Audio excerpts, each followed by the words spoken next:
What's up, everybody? It's Justin coming at you with another video. I'm continuing on with my personal support worker series. So this is Life as a Personal Support Worker Part 3.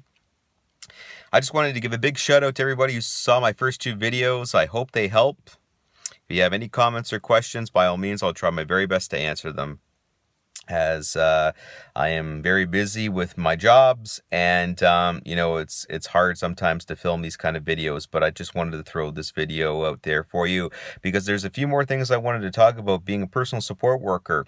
So the first thing I'm going to talk about today is how to deal with difficult families and difficult clients. I kind of touched on how to deal with difficult clients in the first video, I believe, but I kind of just left it at kind of just like this. So anyways, my best advice I'm going to give to all you personal support workers out there for dealing with difficult families, depending on what setting you're in, if you're in the home care setting, I would deal with difficult families and take it with a grain of salt. Now, if your client has a very difficult, demanding family, you got to stand up for yourself and you got to make sure that they don't walk all over you. You don't want that. I've had some experiences over the years where families think that I'm basically their maid or their servant, and I'm not. I'm a personal support worker. I'm there to help your loved one, and I'm there to help you guys out and do my best for you guys.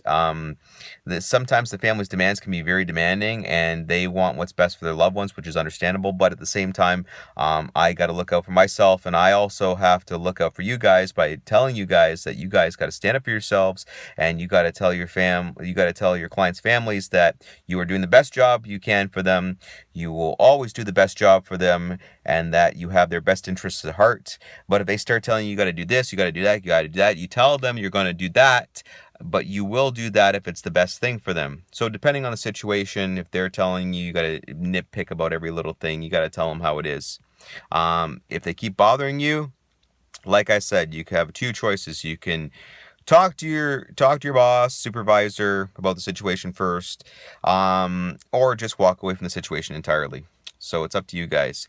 I don't like dealing with really difficult families because I don't really have the time to deal with that kind of stuff. I have a lot of people on the go, and you know what? I understand people's concerns and they want the best for their loved ones, but I personally am not demanding, and I don't have time for great demands like that. So, like I said, stand up for yourselves, everybody. Don't be walked all over. Dealing with difficult clients in general. Now, and also just one more thing I wanted to point out. If the client is dealing with their family in the same fashion as they're trying to deal with you, like that I just mentioned, the client wants something, is easygoing and wants something done their way, try to do it their way, and at the same time keep the family's requests in check, and just do what you can. But like I said, don't let yourself get walked all over. If the client is being demanding, again, you have your choices, but you have to find common ground with them. And like I was saying in the very first video, is that elderly people you're going to deal with, they're slow. Their thought process has slowed down. They've slowed down in mobility. They're stubborn, and people like to do things a certain way once the age starts getting up in there. So you have to understand, and even their hearing is not as good. So you have to slow down and explain things thoroughly to them, and get them to see things in a whole better light. That's why I started talking slow like that, because to old people we sound like going like this. Blah, blah, blah, blah, blah, blah, blah. So, you know what? That's how we sound to them, because they'll say you're talking too fast. And you're going to get that. You're not talking too fast, but they think you are. Remember, things slow down later on in life, okay? You also have to take into effect that I'm in my mid-30s. And you know what? If I had a family and I had young kids, and I see it like, with my sister's young kids, like who are young, and like I got my niece who's like, going on to being 7 soon. She's running around like crazy. So you got to take that into account, that if a little kid's running around like crazy, you got to think of yourself as a little kid, and you got to put yourself in your client's shoes now. And you're not as fast as a 5-year-old kid. You're not running around being a little terror. So that was an example for you. And, you can see my point. As we age, we slow down, and we're not, our processes aren't as fast. So Get that through your head, guys, right now. Okay. Um, Going on to another topic. When is it appropriate to take gifts or money from your clients? This is a very good one that always gets me going over the years. Now, my best advice to anybody is, first and foremost, is your client in the right state of mind? Do they have control of their own finances? And is the family aware of any of this? Okay, so if your client is in the right state of mind and they have control of their finances, if your work has a policy where you're not allowed to take a certain more than a certain amount of the amount, it's like, say it's like $30 or something, which like is how a lot of employers are, or 20 to $30 or whatever it is. If you are not allowed to take more than that than the client, then you will get in trouble. And if the family finds out they're not okay with it, you will get in trouble. If the client is not in control of their own finances in their own right state of mind, and the family's controlling their finances, controlling everything else, and the client gives you money they have in their drawer, and the family finds that missing, you are going to be in trouble. So just remember that. Remember, you have to find out if your client is in the right state of mind, they're in control of their own finances, if they're in control of themselves. If they've signed over their rights to their family members, then you know what, you're going to be screwed, because you're really going to be screwed. Now, if the client is in the right state of mind, or the family members in general, like the son or the daughters, are giving you stuff or helping out with your their parents, like I said, it all depends. If it's Christmas, your birthday, if it's like, like a Tim Hortons card or something like that, by all means. But, or if it's cash, you make sure it's not that much. And, if the family's giving it to you and they're saying, we're giving this to you, this is a gift, take it. And, they're insistent and you say no, which you should say no. It's okay. You know what I mean? It's okay in that instance. But you have to remember something, that you don't want to put yourself under the bus if you don't know. And that's an important thing, okay? Because I've known people who've taken a lot more stuff like that, and, and I don't know really anybody if something has happened, but you shouldn't do that just for safety concerns, because this is your job and you got to watch your own back. Okay, and I'm just saying, and if your other co-workers found out or are not okay with that, they will say something and you will be called in. So just remember that one. And like I said, it's your guys' choice, okay? If, depending on the situation. So find out.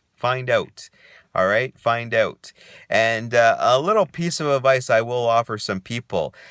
Say the client's family gives you $100, okay? You know what? If you really do want to take it, one of my client's sons told me this in the past, and I've not received any amounts like above any thing like that. Thank God. It's one of my clients said, joking to me one time, my client's son, he says, you know what? If there's 5 family members in the house and we give you $100, that's $20 from each of us. There's a good joke for you. He says that if your work has a policy where you're going to take $20, then it's $20 from each family member. So just remember that one. Dealing with stress in the job. Ooh, I love this one. How do I deal with stress as a personal support worker? Well, sometimes, honestly, folks, I don't deal with stress very well. At the end of my day, I'm really stressed out, and you know what? Honestly, if I was on any type of medications, I probably wouldn't be able to function in my job properly. And no, I would not take any type of medications unless I was absolutely necessarily needed to. But dealing with stress on the job over the years, usually my best advice, if you're all having stressful times as a personal support worker, because it is very stressful in the healthcare industry. I know EMS drivers who are stressed out, nurses who are stressed out, doctors who are stressed out, and yes, we do get stressed out as personal support workers. Now, there are some things you can do. First and foremost, if you're feeling really stressed out and you have some money lying around and you can take some time off, if you really do want to go on a stress leave, you should consider it. Maybe a 2-week vacation if you haven't taken your vacation yet, if you got some money banked up. counseling if you guys really want to go that route. If you, in all honesty though, if you have some time off, it probably would be the best to take you some time off. Now, dealing with stress, you guys have a whole bunch of options. You can meditate, you can escape to somewhere where you find yourself at peace, you can relax at home. If you're going to the gym and, working out takes off the edge, by all means. I usually, like once a month, and I got my benefits, I usually will get a massage, because my back hurts sometimes, and I got to do those kind of things, and that's one of my escapes. But when I do have my time off, I do like to relax. I do like to keep to myself, and I do I just take my time during the day. And yes, I do go to the gym and work out and burn off some stress. It's awesome, and like whatever you want to do to take the stress off, but try to do things that will de-stress you, and stay away from work for a few days at least, if you have the opportunity. A lot of us as personal support workers, as a lot of you do know, don't get too much time off, but that's just how it is, because a lot of us work 2 jobs, and I do too. And that's just not because I don't want to. I have to because of the income, and it's all part-time work. So that's just how it is. So if you're lucky to have like a spouse or a significant other, or you're living with someone who can bring in the extra income, hey, that's awesome. But if you're on your own and you're paying your own bills and you're doing things like myself, you got to take into account that you need the money and you got to work hard for it. And that's how being a personal support worker is. You work hard for your money, so you're gonna make it right, as the song goes. I think I've covered all 3 topics I wanted to cover. Going back to my first one, please, people, deal with families and deal with your clients in the right state of mind, in the right state of manner. You don't want to be a punching bag or a doormat. And like I said about taking gifts, be careful, do your research, make sure you know your client really well, read their care plan, and get to know the family.